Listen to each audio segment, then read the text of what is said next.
اعوذ باللہ من الشیطان الرجیم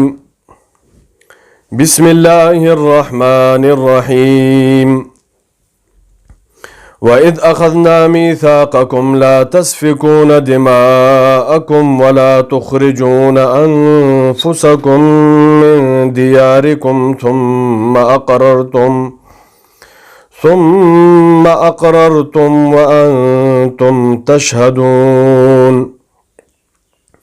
سبحانك لا علم لنا إلا ما علمتنا إنك أنت العليم الحكيم۔ ان آیات کے اندر بنی اسرائیل کی خباثتوں میں سے ایک خباثت کا ذکر ہے۔ ان کو اللہ رب العزت نے 3 حکم دیے تھے۔ پہلا حکم یہ تھا کہ تم ایک دوسرے کا خون نہیں بہاؤ گے۔ دوسرا حکم یہ تھا کہ تم اپنے شہروں میں سے، اپنے وطن میں سے کسی کو نہیں نکالو گے، کسی کو تنگ نہیں کرو گے کہ وہ ہجرت کرنے پر مجبور ہو جائے، وطن علاقہ چھوڑ دے۔ اور تیسری بات یہ کہ تم ایک دوسرے کے خلاف لوگوں کی سپورٹ نہیں کرو گے۔ یعنی بنی اسرائیل کے اندر اگر کسی کی آپس کے اندر کوئی مخالفت آ جاتی ہے، کوئی اختلاف آ جاتا ہے، تو ایسا نہ ہو کہ باہر کا کوئی بندہ تمہارے میں سے کسی ایک جماعت کے اوپر مطلب کہ وہ کرے، حملہ کرے اور تم لوگ باہر کے لوگوں کو سپورٹ کرو۔ یہ بات تو، اور ایک یہ بات تھی کہ تم قیدیوں کو چھڑاؤ گے۔ تو ان لوگوں نے کیا کر دیا، صرف قیدیوں کو چھڑانا شروع کر دیا، باقی ایک دوسرے کے خلاف محاذ رائی بھی کرتے تھے، ایک دوسرے کے خلاف لوگوں کا تعاون بھی کرتے تھے، اور اسی طرح ایک دوسرے کو قتل بھی کرتے تھے۔ اللہ رب العزت نے یہاں پر ان کی اسی خباثت کی طرف اشارہ کر دیا کہ تمہارے بڑے بات نہیں ماننے والے تھے، تو تم کیا بات مانو گے؟ ہاں، اگر امت محمدیہ صلی اللہ علیہ وسلم کے اندر آ جاؤ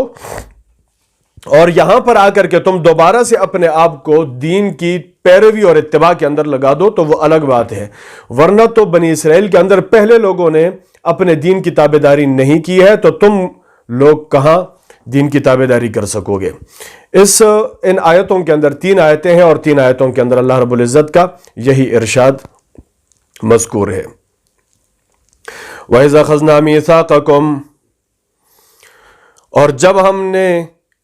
وعدہ لیا تھا تم سے، تمہارا وہ قول و قرار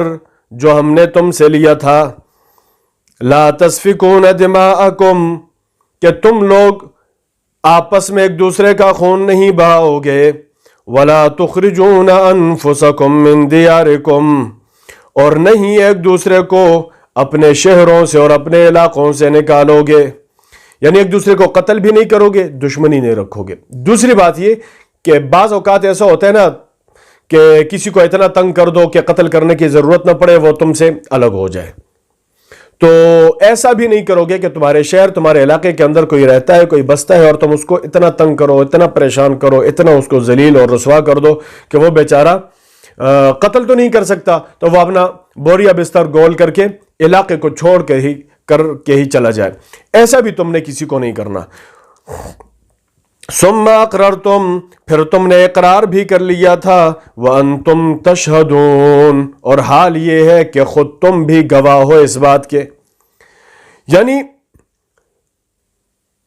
ایک بات تو یہ کہ تمہارے بڑوں کو اللہ پاک نے حکم دیا تھا، پھر دوسری بات یہ کہ وہ حکم درجہ بدرجہ آتا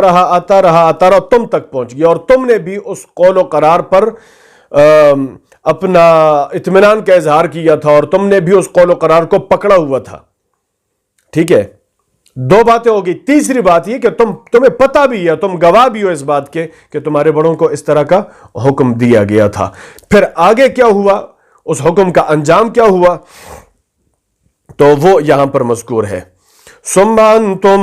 ہؤلاء، پھر تم ہی وہ لوگ ہو، تقتلون انفسکم،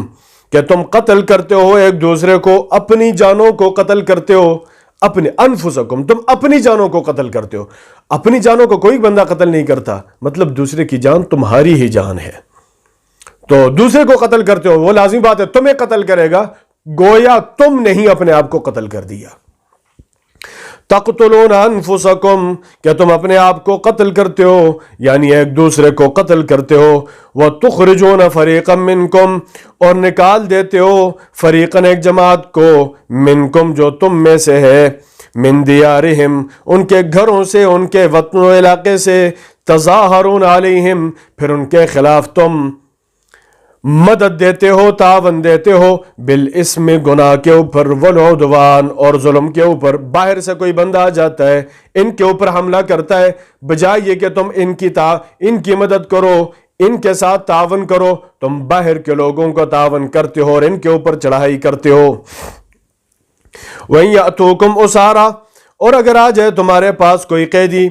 تُفَادُوهُمْ تو تم ان کا فدیہ دے کر ان کو چھڑا دیتے ہو، وَهُوَ مُحَرَّمٌ عَلَيْكُمْ إِخْرَاجُهُمْ، حال یہ ہے کہ تمہارے اوپر ان کا نکال لینا حرام ہے۔ أَفَتُؤْمِنُونَ بِبَعْضِ الْكِتَابِ،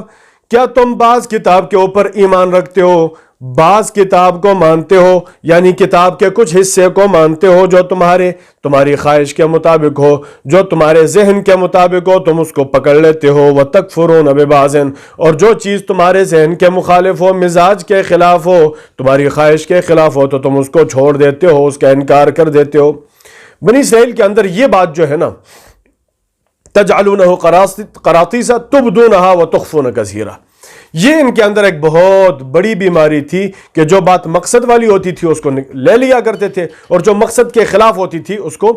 چھوڑ دیا کرتے تھے۔ یہ ایک بہت بڑی برائی اور ان کے اندر ایک بہت بڑا مرض پڑا ہوا تھا۔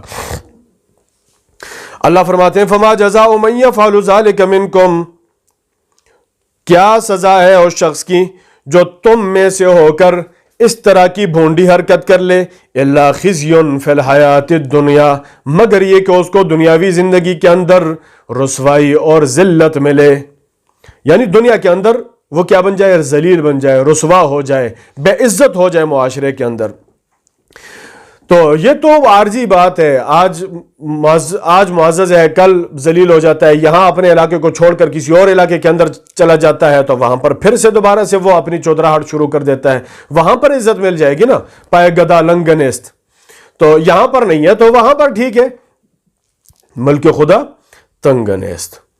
وَيَوْمَ الْقِيَامَةِ، اور قیامت والے دن دنیا کی زندگی تو عارضی ہے، ختم ہو جائے گی، عزت بھی عارضی، ذلت بھی عارضی، اصل عزت اور ذلت تو قیامت والے دن کی ہے۔ اللہ فرماتے ہیں وَيَوْمَ الْقِيَامَةِ، اور قیامت والے دن يُرَدُّونَ إِلَىٰ أَشَدِّ الْعَذَابِ، ان کو لوٹا دیا جائے گا سخت عذاب کی طرف، وَمَا اللَّهُ بِغَافِلٍ عَمَّا تَعْمَلُونَ، اور جو تم کر رہے ہو اللہ تمہارے اعمال سے، اللہ تمہارے کاموں سے بے خبر نہیں ہے، غافل نہیں ہے، یعنی تمہارا ہر کام اللہ کے ہاں نوٹ کیا جا رہا ہے،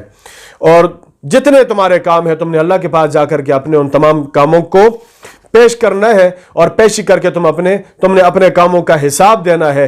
کیا عمل، کون سا عمل کیوں کیا، کون سا عمل کیوں نہیں کیا، وجہ کیا بنی، اس کا جواب کیا ہے، یہ سارے اعمال کا جواب تم نے دینا ہے۔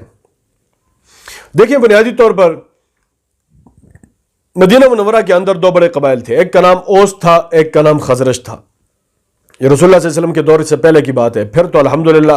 دونوں قبائل رسول اللہ صلی اللہ علیہ وسلم کے ساتھ مل بھی گئے اور انہوں نے بہت بڑا تعاون بھی کیا تھا۔ یہ جو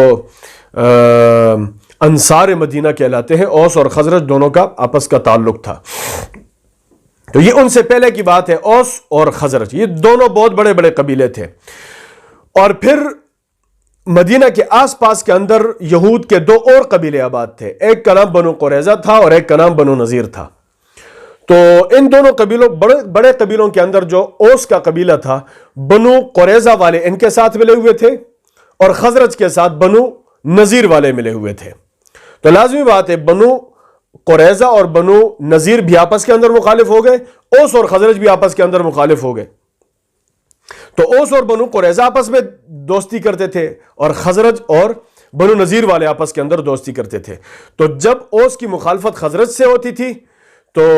بنو نذیر والے خزرج والوں کے ساتھ کھڑے ہو جاتے اور بنو قریظہ والے اوس کے ساتھ کھڑے ہو جاتے، تو ایک دوسرے کے خلاف ایک دوسرے کا تعاون کرتے تھے، ایک دوسرے کو قتل بھی کرتے تھے، آپس میں مخالفت بھی ہوتی تھی، ایک دوسرے کو قتل کرنے کی نوبت بھی آ جاتی تھی، اور ایسی لڑائیاں ہوتی تھی کہ جو سالوں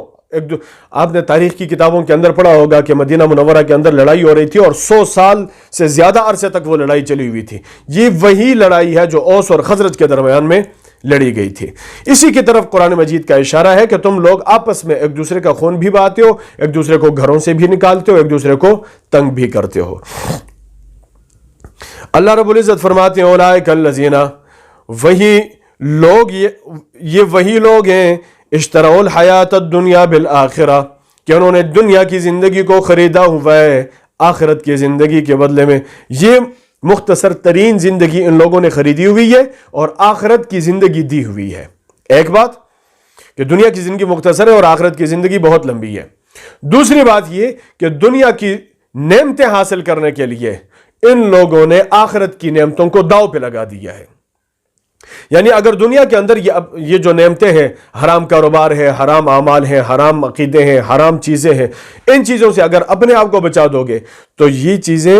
عارضی ہیں. عارضی چیزوں سے اگر آپ نے اپنے آپ کو بچا دیا تو تمہیں دائمی چیزیں, دائمی نعمتیں نصیب ہو جائیں گی. لیکن ان بدبختوں نے کیا کر لیا کہ دائمی چیزوں کو چھوڑ دیا اور عارضی چیزوں کو اختیار کر لیا. اس لیے اللہ رب العزت نے ان کو فرمایا کہ وہ لوگ ہیں جنہوں نے دنیا کی زندگی کو خرید لیا ہے بعوض آخرت کی زندگی کے. فلا یخفف عنہم العذاب, ان سے عذاب کو ہلکا نہیں کیا جائے گا. مطلب پورا عذاب ان کے اعمال کے بدلے کا, ان کے عقیدوں کے بدلے کا, اور انہوں نے جو اللہ رب العزت کی نافرمانیاں کی ہیں ان نافرمانیوں کا پورا عذاب ان کو دیا جائے گا. ولا هم ينصرون, اور ان کی مدد بھی نہیں کی جائے گی. دنیا کے اندر تو ایک دوسرے کی مدد لوگ کر لیتے ہیں, قبیلہ قبیلے کے ساتھ کھڑا ہو جاتا ہے, قوم کے ساتھ کھڑی ہو جاتی ہے, ایک محلے کے ساتھ کھڑا ہو جاتا ہے, اور احتجاج بھی ہو جاتے ہیں لوگ, ایک دوسرے کے لیے آواز بھی اٹھا دیتے ہیں, دھرنے بھی دے دیتے ہیں, سب کچھ ہو جاتا ہے. بالآخر لوگ مجبور ہو کر کے اس کو چھوڑ دیتے ہیں. لیکن یہ تو اللہ کے فرشتے ہیں, اللہ کے فرشتوں کے سامنے کون دھرنا دے گا, کون مخالفت کرے گا؟ وہاں پر لوگ اپنی جان بچانے کی فکر کے اندر لگے ہوئے ہوں گے تو دوسرے کو کون یاد رکھے گا؟ اس لیے اللہ رب العزت نے یہاں پر پہلے ان کی خرابیاں بیان کر لی اور پھر ان کے اوپر حکم لگا دیا کہ یہ جہنمی ہے. اللہ رب العزت ہمیں قرآن مجید کو سمجھنے اور عمل کرنے کی توفیق عطا فرمائے.